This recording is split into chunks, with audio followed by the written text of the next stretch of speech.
First, this week, let's talk about billionaires. So, new research into Americans and billionaires from the Harris poll shows conflicting attitudes towards wealth and those that hold it. Among 64% of Americans that believe that the wealth gap has grown in the last year, billionaires are seen as a negative force, with over half of the country believing they contribute to inflation, create an unfair society, and avoid paying their share of taxes. 71% of Americans believe billionaires have a responsibility to improve society, but they don't want them to play a role in politics or in media while doing it. Now, America was once called a nation of embarrassed millionaires, but we now expect to see the first trillionaire in our lifetime. But 70% of the country still aspires to be a billionaire, with most believing entrepreneurship and stocks are the best way to get there. So, are we really angry with billionaires? Potentially, until it seems we can find a way to become one ourselves, despite having to scale an increasingly growing wealth gap. Next, let's talk about AI generated music hitting the charts in Germany. So, the first AI generated song has hit the charts in Germany, and it's problematic for a few potential reasons. Vergnalt in einen Talahan is a claimed parody song that combines 60s Schlager pop styling with modern lyrics that touch on modern stereotypes about immigrants. The song, number 48 currently on the German charts and number 3 on Spotify's viral list, was created using lyrics fed into a website called Udio. The term Talahan that it references is seen as an insult by Germans and Austrians against migrants. The content of the song aside, it also highlights the ability to create and distribute AI music quickly, with platforms like Spotify struggling to reconcile AI music and the recording industry attempting to litigate something that moves faster than the courts. While most will use AI generative websites like Suno and Udio to make something that would struggle to chart, you can hear my AI generated indie riff about my dog Queso made on Suno in the show notes.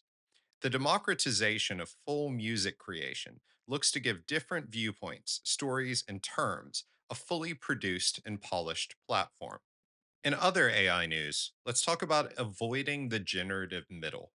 So, in an age of generative AI content overload, what it means to be creative and what it means to create may be diverging.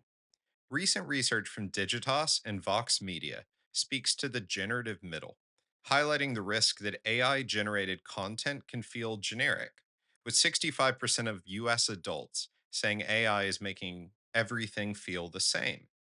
So, does this show a doomed future for AI generated content? Not necessarily. Additional research from the report shows that worries about AI content are less about it being from AI and more about it being middling. In actuality, 70% said that if a social media trend catches their eye, it doesn't matter who made it. And 60% said they would follow a fully generated AI social media profile if it was interesting. So it seems that AI isn't the barrier to content adoption. As always, being boring is. Switching gears for a moment, let's talk about loneliness and a moment for friendship in storytelling. Recent research reports from UCLA and United Talent Artists Data Division have shown the impact of loneliness on the relationships younger audiences want from the TV shows and movies they watch. UCLA's 2023 Teens and Screens report found 52% of 10 to 24-year-olds wanted more content focused on platonic relationships. UTAIQ's 2024 report found that 71% of Gen Z's favorite duos were friends over romantic partners. So, in a world of dating app fatigue and loneliness, is friendship having a moment? Well, what makes a popular story in culture isn't a zero sum game. We live in a world where euphoria and platonic can both find audiences. However, this shift looks to give more weight to TV shows and movies that can highlight the positivity of a friendship dynamic. Finally, this week, let's talk about the right to disconnect launching in Australia. The Australian government has introduced a right to disconnect law, allowing employees to refuse work related communications outside of paid hours, aiming to improve work life balance and protect from excessive after hours demands.